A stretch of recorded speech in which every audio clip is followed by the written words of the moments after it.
Bismillahirrahmanirrahim. Alhamdulillah wassalatu wassalamu ala rasulillah wa alihi tayyibin at-tahirin wa sahbihi al-mayamin wa sallim tasliman kathira ila yawmiddin. Abatuwuliriza n'abatulaba, nze Ustaz Adam Sebyala nga njagala olwaleero okuyitaayitamu mu bufunzaate ku kiki Nabi Muhammad kyali. Nabi Muhammad ono kiki? Tumanyi nnyo nti yaani, embuuza nyangu, naye Nabi Muhammad kiki?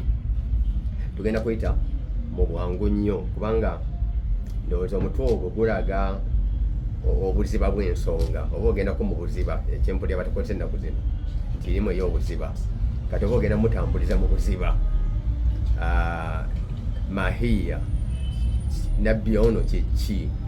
Allah subhanahu wa ta'ala mu bufunze nnyo yagamba mu Quran, mu suratu zino ezisooka enyimpimpi, billahi minash shaitani rajim, la uqsim bihadha albalad wa anta hillun bihadha albalad wa walidin wa mawalad.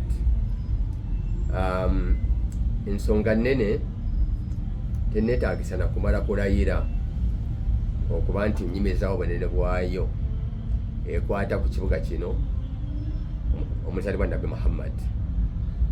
Wa anta hillun, oli mutuuze, ayina ne rights zonna ez'obutuuze, ne rights zonna ez'obutuuze, nti na wano wooli tolinga bantu ababeera mu mawanga nga si gaabwe nti n'okukolerayo weetaaga work permit. Omuntu nga teweetaaga permit mu ggwanga eryo libeera ddiryo. Wa anta hillun, oli mutuuze, ayina rights enzijuvu mu kibuga kino. Wa walidin, tewaliwo era kinneetaagisa kumala kulayira, mutegeere nti mukulu nnyo eyazaala Nabi Muhammad. Wa walidin, ndayidde n'omuzadde yamuzaala, nga otandikira ku kitaawe ne jjajjaawe ne bajjajjaabe n'obujjajja bw'obujjajja, buli mu kigambo wa walid. Ebya Nabi Muhammad byonna okutuukira ku bajjajja bonna gye bakoma byo bikulu. Era Mungu yagamba tekinneetaagisa na kulayira nnyo otegeere obukulu obw'obuzadde bwa Nabi Muhammad. Wa walidin wa mawalad, n'ezzadde lyabwe. Bakulu nnyo abazadde, bakulu nnyo obujjajja, ate kikulu nnyo ezzadde lino erizaaliddwa. Bajja tebaafuuka bakulu oba bansonga nga bamaze kuzaala Nabi Muhammad. Baafuuka bansonga nga ajja abayitamu, nga n'okuzaalibwa tannazaalibwa, ng'ennuuru ye ejja eyita ku migongo gyabwe. Ng'ejja eyita ku migongo gyabwe. Era nga Nabbi sallallahu alaihi wa sallam yagamba titanaqaltu, nze nagenda nzijululwa, nga nzijulula onaafa, layiti yange, ennuru yange evaamu egenda mu mugongo omulala, ate n'oyo naafa negenda mu mugongo omulala, ogwa jjajja, ogwa taata we, ogwa mutabani we, ogwa mutabani waabwe, bwe bityo. Nze tanaqaltu, nagenda nzijululwa min sulbin tahir, nga nzijibwa mu mugongo omutukuvu, ila rahmin tahir, ng'era nva mu mugongo neŋŋenda mu nabaana nga byombi bitukuvu, mu bujjajja bonna paaka mu mugongo gwa jjajjange yasembayo Abdul Muttalib ne kitange Abdallah ne mmange Amina, nga emigongo ne zinnabaana zempitamu zonna ntukuvu. Nabi Muhammad ekiyitibwa tahiru kiri nti teri be yayitamu ng'obufumbo tebwali butukuvu, ate tewali be yayitamu nga baali ku shiriki, tewali be yayitamu nga bayina agaze. Byonna byali bitukuvu mu ndabika, mu ntunula, emibiri, enkola yonna byonna byali bitukuvu. Enkola yonna nga bwe njogedde bwetyo nagenda ntambulira mu batukuvu bokka. Kakati ate bwe kubeera na baggage, Nabbi Muhammad talina baggage ya bibi bisikire, ekibi ekisikire ekifo ekitwetaagisa n'okuba nga tusooka kusalirwa akiika kikendeere, kubanga akiika yekikutula. Waliwo ebizibu bitugenda tutusikira, wali emitawaana. Omu ku bajjajjaabo baali bakuba abantu engolo, baali bakubanga omwana oyo ali balabaki omwana oyo kale nozaala abaana n'obatikka ebikolimo, obatikka ebikolimo ebyakolimirwa. Abamu ne baatulira naddala nti kale abaana be n'abazzukulu, kale abaana be n'abazzukulu. Kati ye nabbi wonna we yayita nga bajjajjaabe tebawakankula bizibu ebyo bisikirwa abaana, nga ffe ekyabitutaasanako kizaali akiika ne zibikutula.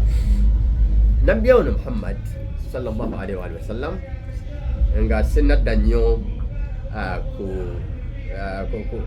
kuye ne kyeyali. Kati katulabe ensi emumanyi etya. Ffe nga Abasiraamu tumumanyi nga khatama nabiyin, yewenkomerero, ye seal obwa nabbi yabukola ki, yabukomekereza.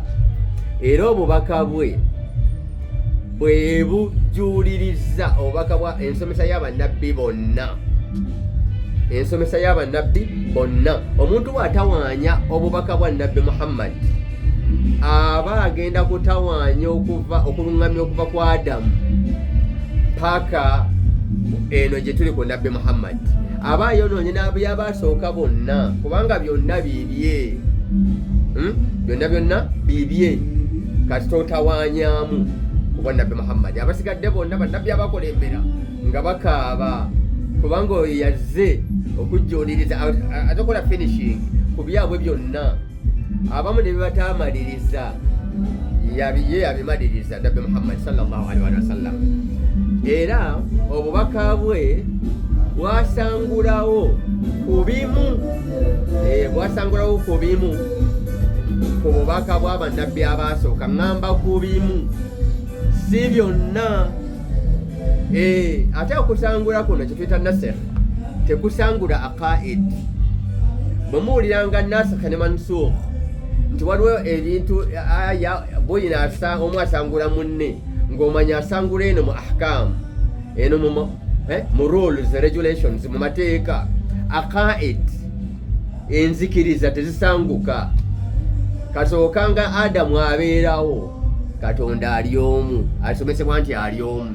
Ekyo tekikolwako kusangula na kujjulukuka. Nti Katonda ali buli wamu, wasi'a kursiyuhu as-samawati wal ard.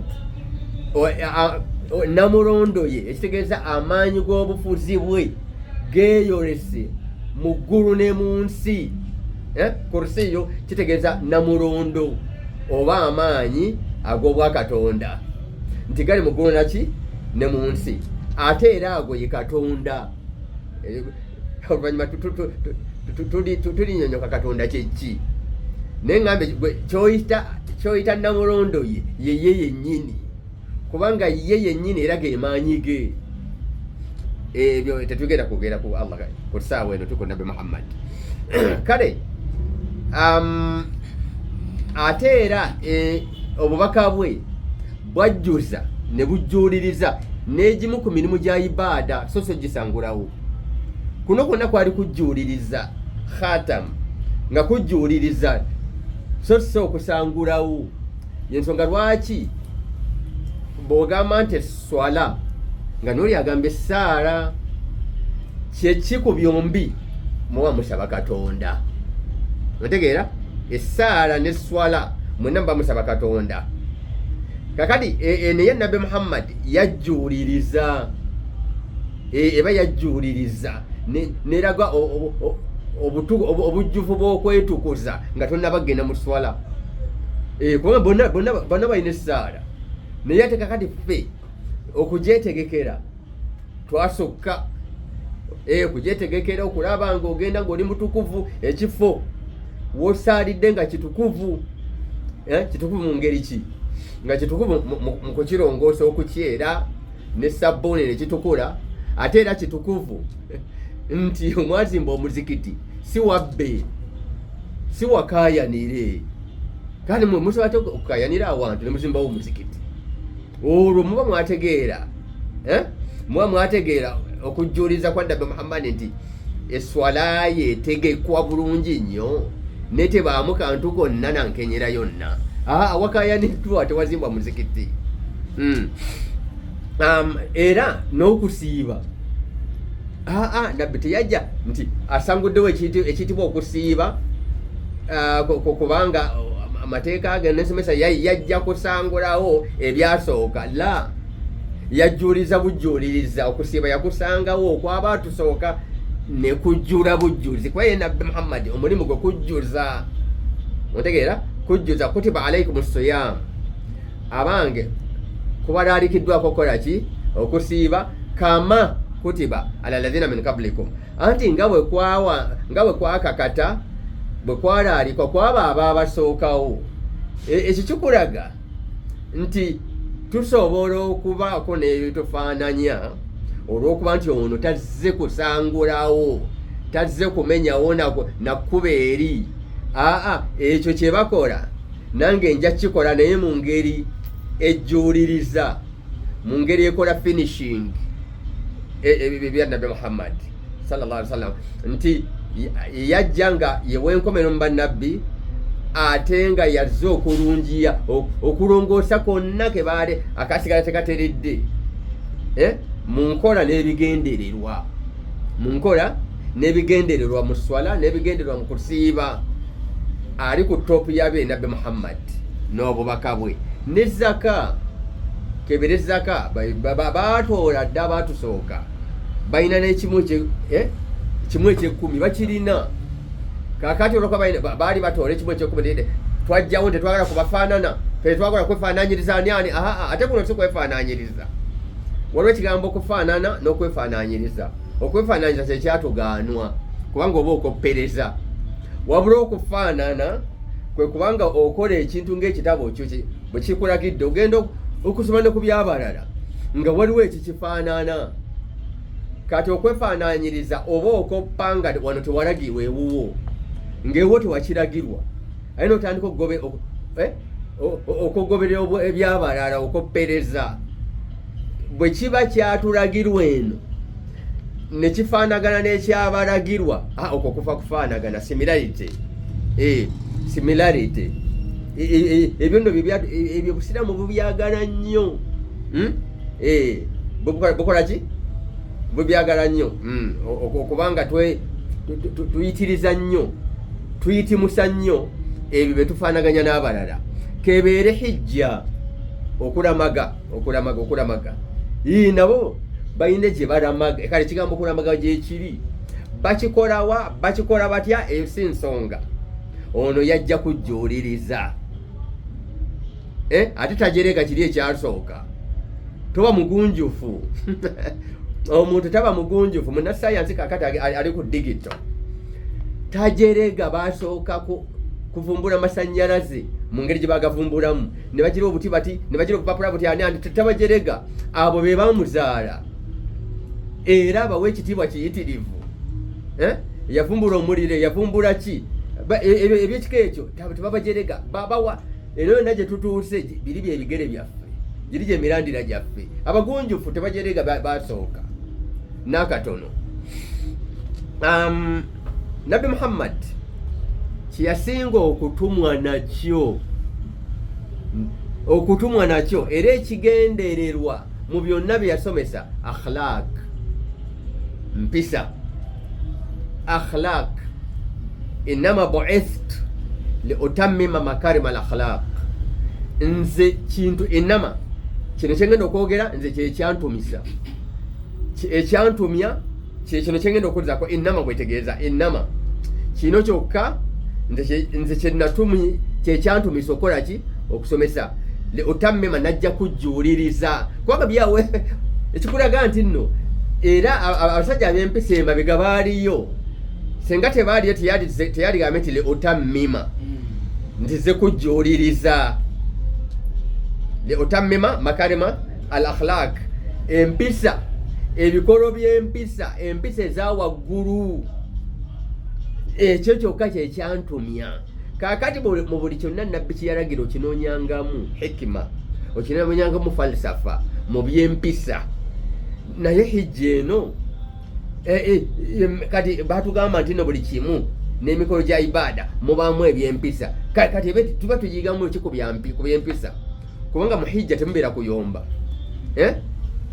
wala jidala wala fusuka wala jidala fil hajj fala rafatha wala jidala fusuka fil hajj temuli kino temuli wadde okuwanyisiganya obugambo oli yagamba nti temubeera na mbeera nga munyumyamu awo n'oleeta akagambo nga keetaagisa omuntu okulayira nti naye nkubulire wallahi kiri bwe kiti ako okuteekawo embeera ereeta wallahi nga munyumya oli naawalirizibwa okugamba nti okulayira ekyo kyonoona hijja kigikubamu tegyonoona oba kigikubako olubale kigikubako damage ekendeeramu kubanga mulina kubeera mu mbeera ey'emirembe nnyo faman dakhalahu kana amina wawolo n'ebitundu nga niwo bobadde omuyigga n'ayingira mu vicinity ya haramu awo olugo lwa Kaaba olugo eri ensalo zaayo ng'otandika kumutunuya butunuulizibwa oti toteekawo mbeera wadde okuba nti nno yeewoma oba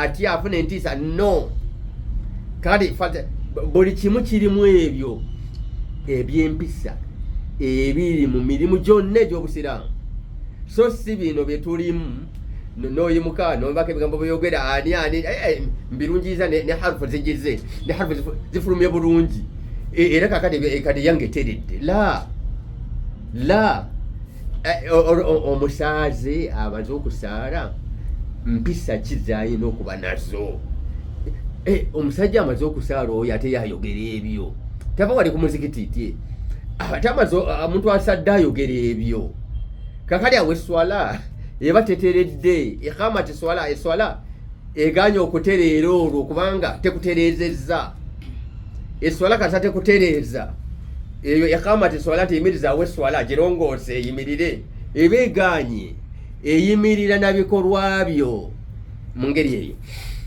nabbi ono afdalu khalqillah yasinga ebitonde bya Allah byonna obulungi kiriza bagaana ntegedde olw'okuba nti mulungi yasembayo kabeere kitaffe Adamu ng'asobezza lyali linnya lye eryamusonyiyisa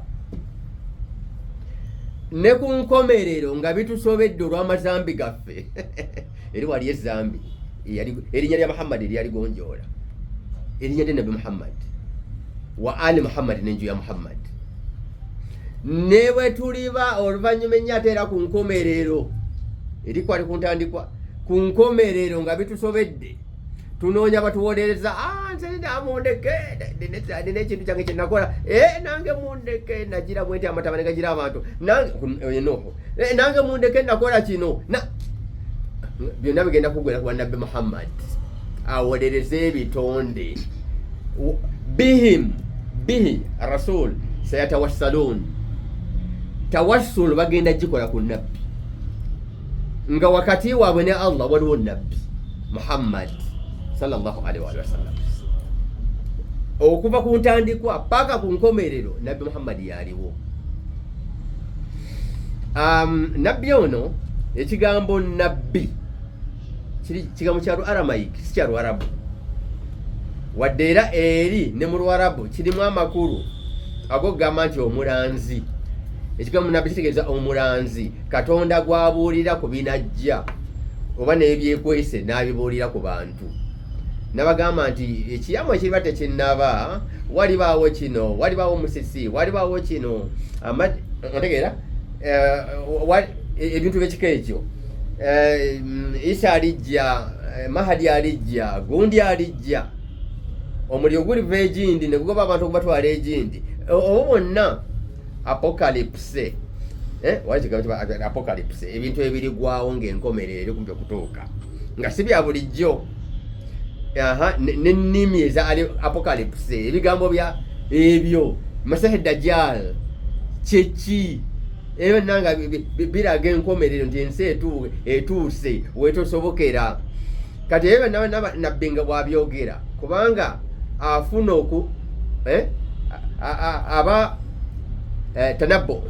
tanabbo afuna okulanga, akola okulanga ne bw'obulya nti nabbi kakande kanywere ku linnya eryo kale baba tebakyogerera mu Luwarabu.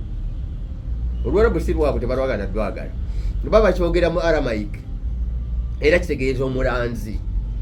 Kati ekigambo nabbi nzi kati nkikiririzaamu muno mulala ayinza okukiwuliriza, kizito okusinga rasul. Ekigambo nabbi kizito okusinga omubaka, kubanga oyinza n'okugamba nti owaaye nkutumidde omwana oyo omubaka wuuyo azze, nange nyinza okugamba nkutumidde omubaka wuuyo azze, naye sina mbeera yonna negamba nti wuuyo nabbi oyo.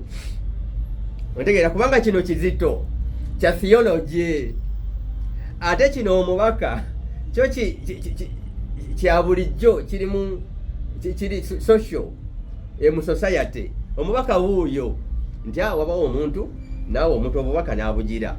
Kati ekigambo ku Nabbi Muhammad, ekigambo ekituufu ennyo okukozesa kiri Nabbi Muhammad. So si omubaka Muhammad ntera okubiwulira.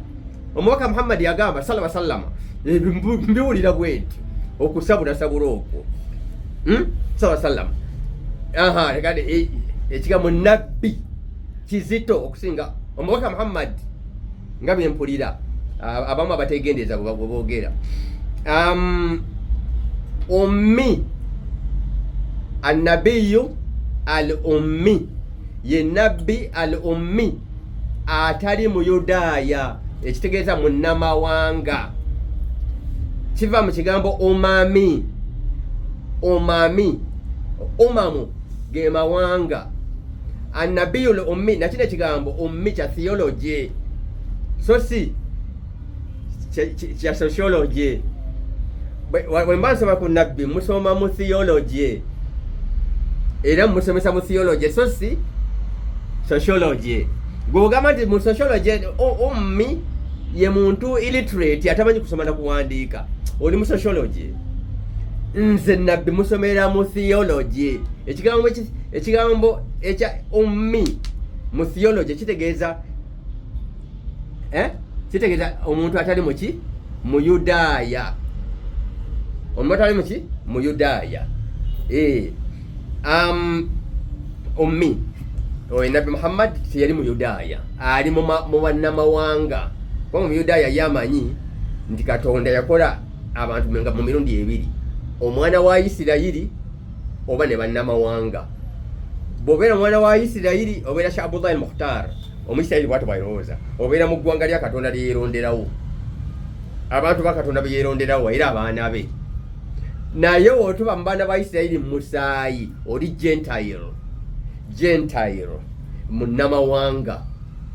Era ne bw'oba otayirirwa lwakuba nti nno owangaalira mu nnyumba ya Muyisirayiri olembe gikyafuwaza, kubanga atali mutayirire.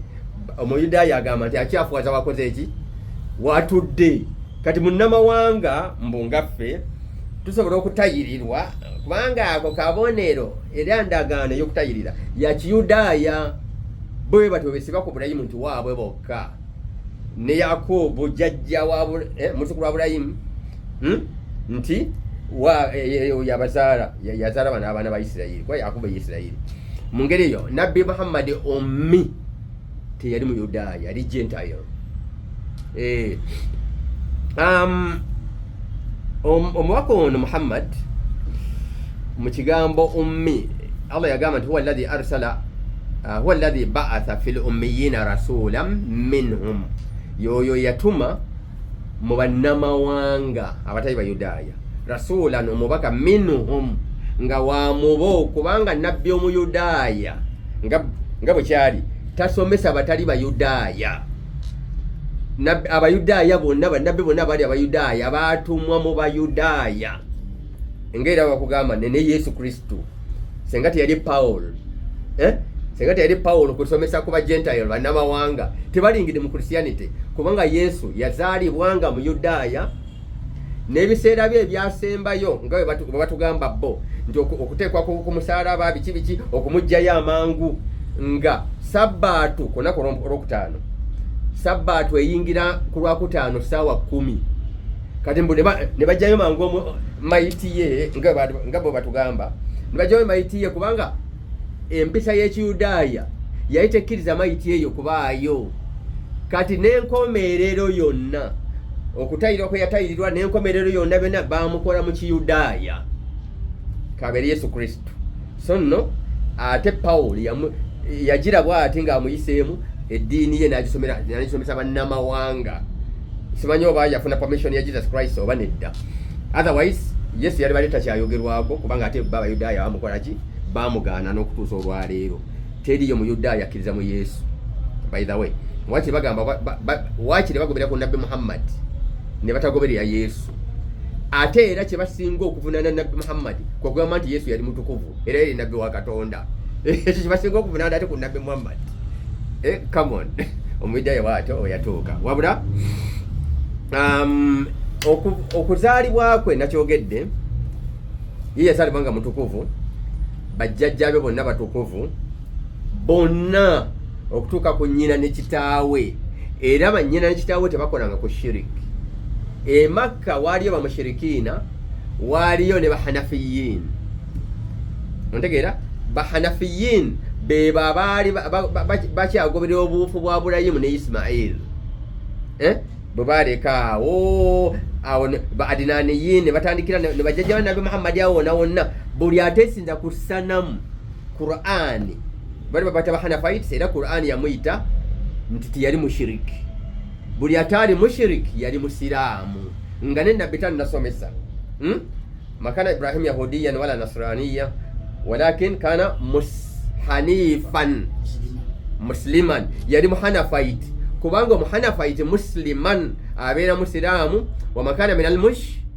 mushrikin ati kubanga bahanafite tebabeera bamushirikiina baaliyo Makka nga be bajjajja ba Nabbi Muhammad kati omuntu yenna ate aba tanneetegereza ye Makka waliyo ku bantu nga Nabbi tannasomesa nga bo amasanamu nga bo tebagana gesembereza nga bagayita makyafaanyani oliwo aba tannakimanya nti baaliyo bambi asobola okubuzaabuza banaalowooza nti bajjajja ba Nabbi ba Abdulmuttalibi ba Abu Talibi ba Abdallah nyina Amina n'abasigadde n'alowooza nti olwokuba Nabbi yali tannasomesa abo baali bashiriki oba tonnasoma Makka gwoba tonnasoma kikyali Makka Makka tewaaliyo shiriki yokka ne Nasraniya yali etuuse n'obunaswara bwali butuuse Makka nga ne Waraka bin Nawfal yali mu orthodoxy Waraka bin Nawfal amma Hadija anko wa Hadija yali mu orthodoxy nga teyesinza masanamu ekyo kyaliwo nga Nabbi tannasomesa ne Hadija teyesinza ku sanamu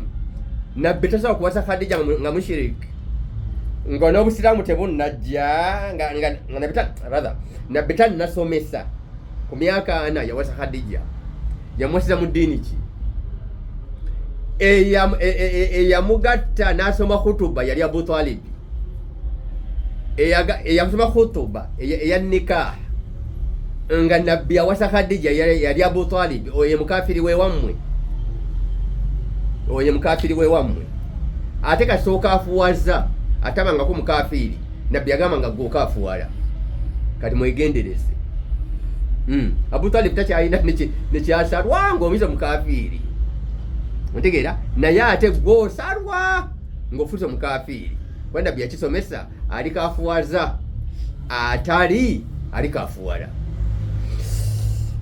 bw'atyo Nabbi Muhammad sallallahu alaihi wasallam yazaalibwanga Nabbi Muhammad yazaalibwanga Nabbi n'abeera mu buto nga Nabbi ku myaka 4 n'abeera rasulan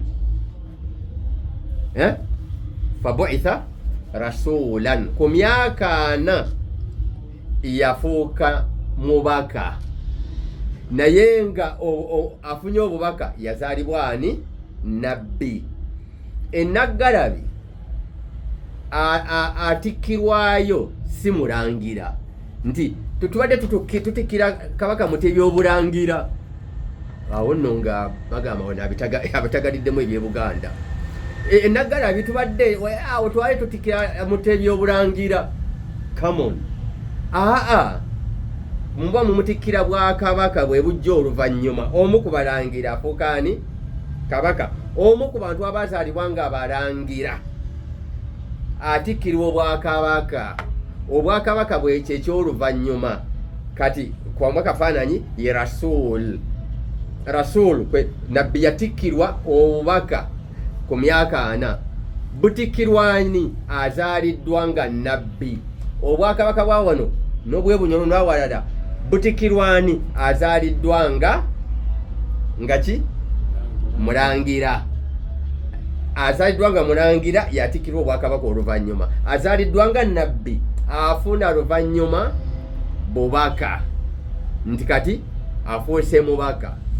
Ekitabo kyonna ekyali kiwandiise nti at 40 n'afuuka prophet. Ekyo bagende badde mbakyeditinge.